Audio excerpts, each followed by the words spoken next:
السلام علیکم دوستو، کیسے ہیں؟ طبیعت کیسی ہے؟ میں حافظ عرفان اجرا ایڈوکیٹ ضلع کچہری جھنگ آپ کی خدمت میں حاضر ہوں۔ میں پہلی گزارش آپ سے یہ کرتا ہوں، میں نے یہ 6 سال پہلے چینل بنایا تھا، پھر یہ سلسلہ بند کر دیا تھا، تو مجھے آپ سبسکرائب کیا کریں، لائک کیا کریں۔ مجھے زیادہ پیار محبت کی ضرورت ہے آپ کی، اور میرے چینل کو ذرا تھوڑا سا مونیٹائز ہونے میں ہیلپ کریں، بڑی مہربانی، شکریہ۔ آج کا قانونی مشورہ میں نے جو آپ کو دینا ہے وہ یہ ہے کہ کچھ معاہدے ایسے ہوتے ہیں جن کے اوپر عمل درآمد ناممکن ہو جاتا ہے، تو جس صورت میں ان معاہدات پر عمل درآمد ناممکن ہو جائے تو وہ وائڈ ہو جاتے ہیں، اور ان کے اوپر پھر وہ ان کی کوئی قانونی حیثیت نہیں رہتی۔ مثال کے طور پر آپ یہ معاہدہ کرتے ہیں کہ اے بی کے ساتھ شادی کرے گا جب بی 22 سال کی ہو جائے گی۔ اب بھی 22 سال کی ہونے سے پہلے 18 سال میں وہ فوت ہو گئی۔ اب یہ معاہدہ جو ہے وہ ناقابل عمل ہو چکا ہے اور اس کے اوپر عمل نہیں ہو سکتا۔ یا جو اے جو ہے وہ بی سے شپ خرید لے گا جب شپ کراچی پہنچ جائے گا، تو کراچی بندرگاہ پر شپ پہنچنے سے پہلے ڈوب جاتا ہے، تو پھر وہ ناممکن ہو جاتا ہے اس کے اوپر عمل درآمد ہونا۔ تو ایسے معاہدات کو یہ کہا جاتا ہے کہ یہ معاہدے وائڈ ہو چکے ہیں اور ان پر عمل درآمد ممکن نہیں۔ اور آپ نے فرض کرے اے نے بی سے کار خریدی، بی نے ملتان سے کار کا بیانہ لے لیا اور ملتان سے کار جو ہے وہ ڈیلیور کرنے کے لیے بھیج دی جھنگ، اور راستے میں اس کا ایکسیڈنٹ ہو گیا اور وہ تباہ حال ہو گئی اور وہ اس قابل نہ رہی کہ وہ قابل استعمال رہے، تو یہ بھی وائڈ ہو جائے گا، یہ ایب نشو ہو جائے گا، وائڈ ہو جائے گا، یہ معاہدہ بھی ناقابل عمل ہو جائے گا۔ یعنی ایسے معاہدے جن کے اوپر عمل درآمد ممکن نہ رہے، ان معاہدوں کو وائڈ معاہدے کہتے ہیں، اور ان کی قانونی حیثیت نہیں رہتی اور اس پر پریشان نہیں ہونا چاہیے، بعد میں عمل درآمد ممکن نہیں رہتا۔ آج کا کالم ہے 2 ریاستی حل کی اصلیت۔ غزالی فاروق صاحب لکھتے ہیں کہ آج کل پاکستان کی وزارت خارجہ اور وزیر اعظم انوار کاکڑ صاحب اسرائیل و فلسطین کے حوالے سے 2 ریاستی حل کی بھرپور وکالت کرتے نظر آ رہے ہیں۔ اسی طرح ہمارے سپہ سالار جنرل حافظ عاصم منیر صاحب بھی اپنے امریکہ کے دورے پر نیو یارک میں فلسطین کی مبارک سرزمین پر 2 ریاستی حل کو اس کا پائیدار حل قرار دیتے ہیں۔ جہاں تک ہمارے وزیر اعظم صاحب کی بات ہے تو وہ یہ کہتے ہیں کہ قائد اعظم کے اسرائیل کو امریکہ کی ناجائز اولاد قرار دینے اور اسے تسلیم نہ کرنے کے سیاسی موقف سے ہٹ کر کوئی اور سیاسی موقف اختیار کرنا کوئی کفر کی بات نہیں، بلکہ محض ایک سیاسی رائے میں اختلاف ہے۔ کاکڑ صاحب شاید یہ بات بھول گئے ہیں کہ اسلام کی سرزمینوں سے متعلق اسلام کا بھی ایک حکم ہے، جو کہ یہ ہے کہ جب کفار مسلمانوں کی سرزمین پر چڑھ دوڑیں تو مسلمانوں پر فرض ہے کہ ان سے لڑیں اور انہیں اپنی سرزمین سے باہر دھکیلیں، اور باقی مسلمانوں کے لیے اجازت نہیں کہ وہ کفار کے ساتھ مل کر اس سرزمین پر سودے بازی کرتے پھریں، جبکہ اسی سرزمین کے باسی خود شکست تسلیم کرنے سے انکاری ہوں اور اپنی مزاحمت بدستور جاری رکھے ہوئے ہوں، اور ایسا کرنا یقیناً ان مسلمانوں کے ساتھ کھلی غداری ہے۔ جہاں تک اس سلسلے میں 2 ریاستی حل کی حیثیت کا تعلق ہے، جسے ہمارے سپہ سالار بھی ایک پائیدار حل قرار دیتے ہیں، تو یہ جاننا چاہیے کہ نہ تو یہ ایک اسلامی حل ہے، نہ یہ حل کسی درست سیاسی فہم پر مبنی ہے، اور نہ ہی یہ حل مسلمانوں کی جانب سے تجویز کیا گیا تھا، بلکہ اصلاً یہ حل کفار کی جانب سے صہیونیوں کو اس سرزمین میں بسانے کے لیے تجویز کیا گیا تھا۔ برطانیہ نے آغاز میں یورپ کی یہودی برادری کے ساتھ گفت و شنید کر کے ان کے حق میں ایک حکم نامہ جاری کیا تھا کہ وہ فلسطین کی سرزمین پر یہودیوں کے لیے ایک قومی گھر قائم کر کے دے گا، اور یہ بیلفور حکم نامہ تھا۔ خلافت کے انہدام اور فلسطین پر قبضہ کر لینے کے بعد برطانیہ نے فلسطین پر اپنا مینڈیٹ قائم کیا اور یہودی برادری کے ساتھ اپنے کیے گئے اس وعدے کو پورا کرنا شروع کیا۔ برطانیہ کا خیال تھا کہ جب وہ اس علاقے سے نکلے گا تو پیچھے اپنا سیکولر ریاستی ڈھانچہ چھوڑ کر جائے گا، جس میں مسلمان اور یہودی مل کر اپنی ایک مخلوط سیکولر حکومت قائم کر لیں گے، لیکن جلد ہی مسلمانوں اور یہودیوں کے مابین جھڑپوں کے سلسلوں کا آغاز ہو گیا۔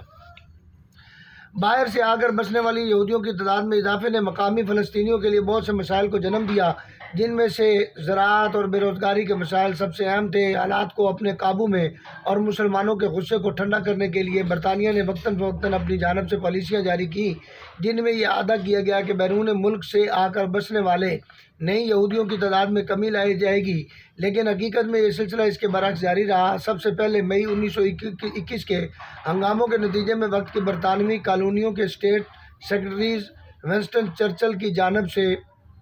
جون 1922 میں ایک وائٹ پیپر جاری کیا گیا جسے فلسطین میں برطانوی پالیسی بھی کہا جاتا ہے۔ اسی طرح اگست 1929 کے ہنگاموں کے نتیجے میں پہلا شوا کمیشن تشکیل دیا گیا، پھر ہوپ سمپسن انکوائری کمیشن، اور پھر انہی کمیشنز کی رپورٹس کی بنیاد پر اکتوبر 1930 میں پاس فیلڈ وائٹ پیپر جاری کیا گیا، جس میں سے ایک بار پھر نئے یہودیوں کی آمد میں کمی لانے کا اعادہ کیا گیا۔ یہودی برادری نے 1922 کے پالیسی پیپر کی طرح اس پالیسی پیپر کو بھی تسلیم کرنے سے انکار کیا اور قانونی اور غیر قانونی طور پر نئے یہودیوں کی آمد کے سلسلے کو بدستور جاری رکھا۔ 1930 کی دہائی میں یورپ میں یہودی مخالف رجحانات جب پیدا ہونے کے بعد پولینڈ اور مشرقی یورپ میں یہودیوں پر ہونے والے ظلم و ستم کے نتیجے میں یورپ چھوڑ کر فلسطین آ کر آباد ہونے والے یہودیوں کی تعداد میں بے پناہ اضافہ ہوا۔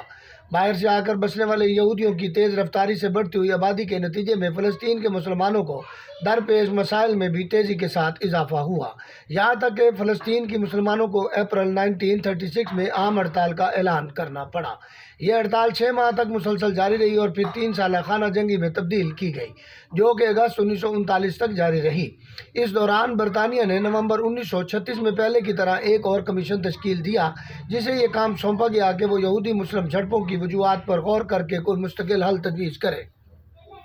تاریخ میں پہلی مرتبہ 2 ریاستی حل کی جس نے بات رکھی وہ یہی کمیشن تھا، جسے برطانیہ کے لارڈ پیل کے نام پر پیل کمیشن کہا جاتا ہے۔ اس کمیشن نے جولائی 1937 میں اپنی رپورٹ پیش کی، جس میں کہا گیا کہ لیگ آف نیشنز کی جانب سے منظور شدہ مینڈیٹ اب مزید کارآمد نہیں رہا اور فلسطین کی تقسیم اب ناگزیر ہو گئی ہے۔ اس نے ایک نقشہ تجویز کیا جس میں فلسطین کی سرزمین کا شمال مغربی علاقہ یہودیوں کے لیے مختص کیا اور باقی کا تمام علاقہ مسلمانوں کے لیے رکھا، جبکہ القدس یروشلم کا علاقہ برطانوی مینڈیٹ میں برقرار رکھا۔ فلسطین کے مسلمانوں نے اس کمیشن رپورٹ کی بھرپور مخالفت کی اور اپنی سرزمین پر کسی بھی صہیونی ریاست کے قیام کو مکمل طور پر رد کیا، لیکن برطانیہ نے 2 ریاستی تقسیم کی اس تجویز کا مزید تفصیل سے جائزہ لینے کے لیے فروری 1938 میں ووڈ ہیڈ کمیشن کے نام سے ایک ٹیکنیکل کمیشن تشکیل دیا، جسے پارٹیشن کمیشن بھی کہا جاتا ہے۔ نہ صرف مجوزہ ریاستوں کی سرحدوں کا تعین کیا جا سکے بلکہ اس منصوبے کے اقتصادی پہلوؤں پر بھی غور کیا جا سکے۔ اس کمیشن نے 1938 میں اپنی رپورٹ پیش کی، جس میں 3 مختلف نقشے پیش کیے گئے۔ 2 ریاستی تقسیم پر مبنی ان تمام نقشوں میں بھی القدس یروشلم کے علاقے کو برطانوی مینڈیٹ میں برقرار رکھا گیا، کیونکہ یہ وہ علاقہ تھا جس کو اگر کسی ایک فریق کو دے دیا جاتا تو دوسرا فریق اسے کبھی بھی قبول نہ کرتا، اور ایسی کسی قسم کی تجویز پہلی فرصت میں ہی کارآمد نہ ہوتی۔ برطانیہ یہ بھی نہیں چاہتا تھا کہ طویل المدتی بنیادوں پر اسے فلسطین میں اپنی براہ راست موجودگی کو برقرار رکھنا پڑے۔ یہ وہ وقت تھا جب برطانیہ کالونیلزم اور نیو کالونیلزم کی جانب بڑھ رہا تھا۔ پوری دنیا میں اس وقت برطانوی پالیسی یہی تھی کہ وہ اپنی تمام کالونیوں میں اپنا قائم کردہ سیکولر ریاستی ڈھانچہ چھوڑ کر چلا جائے اور پھر اپنی تربیت یافتہ بیوروکریسی اور اپنے ایجنٹ حکمرانوں کے ذریعے ان علاقوں کو اپنے مفادات کے مطابق چلاتا رہے۔ لہذا برطانیہ نے ان کمشنر کے پیش کردہ 2 ریاستی حل میں درپیش عملی نوعیت کے سیاسی، انتظامی اور اقتصادی مشکلات کی بنا پر اس حل کو غیر موزوں قرار دیا۔ برطانیہ نے مئی 1939 میں ایک وائٹ پیپر جاری کیا جس میں یہ اعلان کیا کہ وہ 10 سال کے عرصے کے اندر فلسطین سے نکل جائے گا اور اس دوران ایک ایسا ڈھانچہ قائم کر کے جائے گا جس کے مطابق فلسطین میں عربوں اور یہودیوں کی ایک مشترکہ ریاست قائم ہو سکے گی، جس میں دونوں فریق مل کر ایک حکومت قائم کریں گے اور یوں اپنے اپنے مفادات کا تحفظ کر سکیں گے۔ اس وائٹ پیپر میں یہ بھی کہا گیا کہ باہر سے آ کر بسنے والے یہودیوں کی ایک خاص تعداد پوری ہونے پر مزید یہودیوں کو اس صورت میں آنے دیا جائے گا کہ اگر فلسطین کی عرب اکثریت اس کی اجازت دے گی۔ پھر اس میں یہودیوں پر فلسطین میں ایک مخصوص فیصد سے زائد زمین خریدنے پر پابندی عائد کی گئی۔ اس سب کے ذریعے برطانیہ فلسطین کے عربوں سمیت ہمسایہ عرب ممالک میں بھی اپنا ایک اچھا سیاسی تصور چھوڑ کر جانا چاہتا تھا تاکہ عرب ممالک کے حکمران برطانوی کیمپ میں ہی رہیں اور اسے چھوڑ کر سوویت یا امریکی کیمپ میں نہ چلے جائیں، اور ان کی عوام برطانیہ کے بارے میں ایک اچھی رائے قائم کریں، اور یوں اس خطے میں چلے جانے کے بعد بھی برطانیہ اس خطے سے جڑے اپنے مفادات بدستور حاصل کرتا رہے۔ صہیونی برادری کو 1939 کا یہ وائٹ پیپر ایک آنکھ نہ بھایا۔ ڈیوڈ بن گریون، جو اس وقت فلسطین کی یہودی برادری کی قیادت کر رہا تھا، اس نے برطانیہ کے ساتھ ہونے والی اس وائٹ پیپر سے متعلقہ گفت و شنید میں برطانیہ کے فیصلے کو بھانپتے ہوئے انڈیا دیا تھا کہ وہ اب اپنے مقاصد کے حصول کے لیے برطانیہ کی بجائے امریکہ کا رخ کرنے جا رہا ہے۔ اس مقاصد میں یہودیوں کی فلسطین میں بڑے پیمانے پر آمد کے ساتھ ساتھ وہاں پر ایک صہیونی ریاست کا قیام بھی تھا۔ امریکہ اس وقت دنیا کے مختلف ممالک میں اپنا اثر و رسوخ قائم کرنے کے مواقع ڈھونڈ رہا تھا، اور اس کے لیے برطانیہ کے پہلے سے قائم شدہ اثر و رسوخ کو کمزور کرنا ضروری تھا۔ امریکہ نے یہ موقع غنیمت جانتے ہوئے صہیونی موقف کی بھرپور تائید کی، اور یوں مشرق وسطیٰ میں بالعموم اور فلسطین سرزمین اور بالخصوص امریکی اثر و رسوخ کا آغاز ہوا۔ امریکہ نے برطانوی موقف کے برخلاف یہودیوں کے لیے الگ ریاست کی پشت پناہی کی اور اقوام متحدہ پر دباؤ ڈلوا کر 1947 میں 2 ریاستی حل پر مبنی نقشہ جاری کروایا۔ یہی وہ نقشہ تھا جس کی شہ پر 15 مئی 1948 میں برطانوی انخلا کے ساتھ ہی صہیونیوں نے اپنی ریاست کا اعلان کیا، اور فلسطینیوں کو نہ صرف ان تمام زمینوں سے باہر نکال دھکیلا جنہیں اقوام متحدہ کے نقشے پر یہودیوں کی ریاست کے طور پر دکھایا گیا تھا، بلکہ اس کے علاوہ بھی مزید علاقوں سے فلسطین کو نکال کر ان کے علاقوں پر قبضہ کر لیا۔ آج مسلمانوں کے حکمرانوں کی جانب سے جس 2 ریاستی حل کے حق میں بات کی جاتی ہے، اس سے مراد یہودی وجود کے لیے وہ علاقہ تسلیم کر لینا ہے جو 1948 سے لے کر 1967 تک اس کے زیر تسلط رہا، یعنی یہ اس سے بھی زائد علاقہ ہے جس کا نقشہ اقوام متحدہ نے 1947 کے تقسیم کے منصوبے میں جاری کیا تھا۔ دوسرے الفاظ میں یہ نہ صرف اقوام متحدہ کے پاس اس باطل تقسیم کے منصوبے کا اقرار ہے جس میں فلسطین کی سرزمین کا ایک بڑا علاقہ یہودیوں کے لیے مختص کر دیا تھا،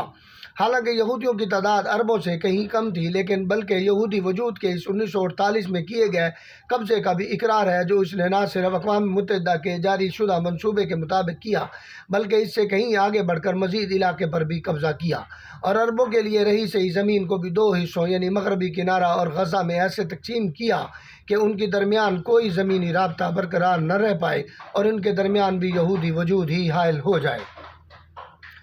بھلا ظلم پر مبنی ایسی کسی بھی تقسیم کو کیسے قبول کیا جا سکتا ہے جس میں فلسطین کو ان کی زیر ملکیت سرزمینوں سے باہر نکال کرنا اور اس پر ناجائز قبضے کو مستقل بنیادوں پر تسلیم کر لینا شامل ہو؟ ہمارے حکمرانوں کی جانب سے اس حل کے لیے راگ الاپنا ان کی امریکہ کے لیے چاکری اور مسلمانوں کے ساتھ خیانت کو ظاہر کرتا ہے، کیونکہ یہ امریکہ ہی ہے جو آغاز ہی سے 2 ریاستی حل کا اصل سرغنہ ہے اور مسلم ریاستوں کی جانب سے ناجائز صہیونی ریاست کو منوا کر اس مسئلے کو دبانا چاہتا ہے، جبکہ اس مسئلے کا اصل حل فلسطین میں ایک اسلامی ریاست ہے جس میں یہودیوں کو ریاست کے شہری ہونے کی حیثیت تو حاصل ہو سکتی ہے لیکن حکمرانوں کی نہیں۔ یہی وہ صورتحال ہے جو کم و بیش 1300 سال تک رہی جب یہ علاقہ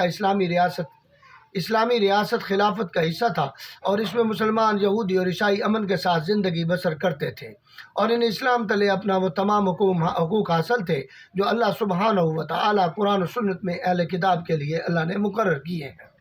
تو عزیز دوستو، آپ نے دیکھا کہ کس طریقے سے مسلمانوں کے ساتھ یہ سازش ہوئی، اور اس سازش کے ذریعے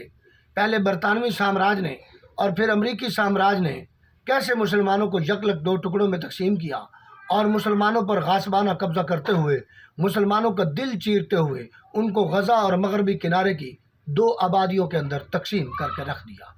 یہ ظلم، یہ بربریت مسلمانوں کو یہ جواز پیش کرتی ہے کہ وہ اپنے حقوق کے لیے آواز اٹھائیں، اور 2 ریاستی حل اس کا کوئی پائیدار حل نہیں ہے۔ 2 ریاستی حل کا مطلب تو یہ ہوا کہ ریاست علیحدہ علیحدہ تسلیم کر لی جائے، یعنی یہودیوں کو بھی ریاست بنانے کا وجود تسلیم کیا جائے۔ کبھی کسی غاصب کو، قبضہ گروپ کو، کبھی فرد ملکیت جاری ہوتی ہے۔ آپ سوچیں، ایک شخص کسی کی جائیداد پر قبضہ کر لے، قبضہ کر کے کیا وہ فرد ملکیت اپنے نام کی جاری کروا سکتا ہے؟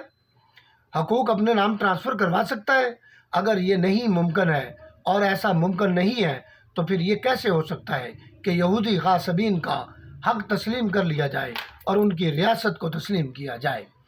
تو بہت شکریہ۔ آخر میں میری پھر ایک بار آپ سے یہ گزارش ہے،